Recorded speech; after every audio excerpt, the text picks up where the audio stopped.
பயிர் கருகி பதறும் விவசாயிகளின் பிரச்சனைகளை அவர்களின் பிரச்சனைகளாக மட்டுமே கடந்து போய்விட முடியாது. இன்று விவசாயிகள் சந்திக்கும் துயரம்தான் நாளை அனைத்து தரப்பினரின் பசியாக உருவெடுக்கக்கூடும். மிகவும் துயர் மிகுந்த இந்த தருணத்தில் விவசாயிகளின் பிரச்சனையை விரிவாக பார்க்கலாம்.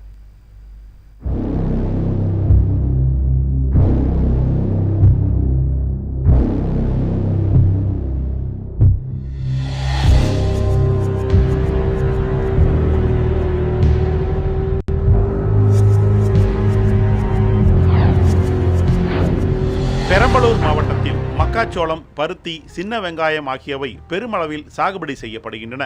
குறிப்பாக மக்காச்சோளம் 1,30,000 ஏக்கரில் பயிரிடப்படுகிறது. நடப்பாண்டு ஆவணி மாதத்தில் பயிரிடப்பட்ட மக்காச்சோள பயிரும் ஆடி மாதத்தில் பயிரிடப்பட்ட பருத்தி பயிரும் பருவமழை பொய்த்ததால் வளர்ச்சி குன்றியும் கருகியும் பாதிக்கப்பட்டுள்ளன. குறிப்பாக மக்காச்சோள பயிர்களில் கதிர்களே வராமல் காய்ந்து அதன் பருவகாலம் முடிவடைந்ததால் வீணாகிவிட்டன. இதனால் வேறு வழி இல்லாமல் மக்காச்சோள பயிர்களை டிராக்டர் மூலம் உழவு ஓட்டி பயிரை அழித்து வருகிறார்கள் விவசாயிகள். 4 ஏக்கர் சோளம் பயிர் பண்ணுறதுக்கு 80,000 ரூபா செலவாயிருக்கு. இதை அடுத்தாப்பில் பயிர் பண்ணோம்னா இந்த 80,000 ரூபா ஏக்கருக்கு 20,000 நாள் நஷ்டம் கொடுத்தா தான் அடுத்த பயிர் பண்ண முடியும். இல்லைன்னா இந்த விவசாயத்தை நம்பி தாங்க நாங்கள் பிழைக்கிற, வேறு வழி கிடையாது. இதுலேருந்து மீள முடியுமாங்கிறது தெரியல. மீளணும்னா அரசாங்கம் பார்த்து ஏதாவது எங்களுக்கு தான் உதவி செஞ்சால் தான் மீள முடியும், இல்லைன்னா இது மீள முடியாது. நாமக்கல் மாவட்டத்தில் மேட்டூர் அணையின் கிழக்கு கரை பாசனத்தை ஆதாரமாக கொண்டு சுமார் 12,000 ஏக்கர் அளவுக்கு நெல் சாகுபடி செய்யப்பட்டு வந்தது. மழை பொய்த்து பாசனத்திற்கும் நீரும் திறந்து விடப்படாததால் 250 ஏக்கருக்கும் குறைவாகவே நெல் சாகுபடி செய்யப்பட்டுள்ளது. பிற பகுதிகள் தரிசாக விடப்பட்டுள்ளன. சரி வர எங்களுக்கு வாய்க்கால் தண்ணி வராத காரணத்தினால எங்களுக்கு எல்லா விவசாயமும் ரொம்ப பாதிப்படையுது. தண்ணி கிரவுண்ட் லெவல் ரொம்ப கீழே இறங்கிட்டே போகுது. இப்போ பார்த்தீங்கன்னா எனக்கு இப்போ 2 ஏக்கரா கரும்பு ஒரு 60 to 70 டன் கரும்பு ஆக வேண்டிய காடு இந்த வருஷம் வாய்க்கால் தண்ணி வராதனால ஒரு 18 டன் தான் வந்திருக்கு. விவசாயிகள் விவசாய தொழிலை விட்டு வேறு தொழிலுக்கு போகிற சூழ்நிலைக்கு உருவாக்கிக்கிறாங்க. அந்த விவசாயிகளை நம்பி இருந்த கூலி தொழிலாளர்களும் கூலி இல்லாமல் சாப்பாட்டுக்கு ரொம்ப சிரமப்பட வேண்டிய சூழ்நிலை உருவாயிருக்கு. மலை மாவட்டமான நீலகிரி மாவட்டத்தில் பிரதான தொழிலாக தேயிலை விவசாயம் திகழ்ந்து வருகிறது. உரிய விலை கிடைக்காமல் தேயிலை தொழில் நலிவடைந்துள்ள நிலையில் அடுத்த கட்டமாக மலைத்தோட்ட காய்கறிகள் சாகுபடி செய்யப்படுகின்றன.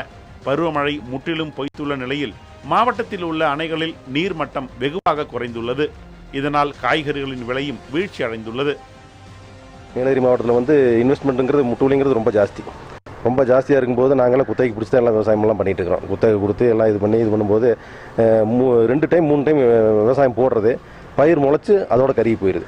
எங்களுக்கு ஒவ்வொரு டைமுக்கும் ஏக்கராவுக்கு 2 லட்சம் 2.5 லட்சம் இழப்பீடாகுது. கிருஷ்ணகிரி மாவட்டம் ஹோசூர் அடுத்த சூளகிரி சுற்று வட்டாரத்தில் 50,000 ஹெக்டேர் பரப்பில் அவரை, துவரை, ராகி, சோளம் பயிரிடப்படுகின்றன. மழை இல்லாமல் கடும் வறட்சி நிலவுவதால் ராகி, கடலை பயிர்கள் கருகி வருகின்றன.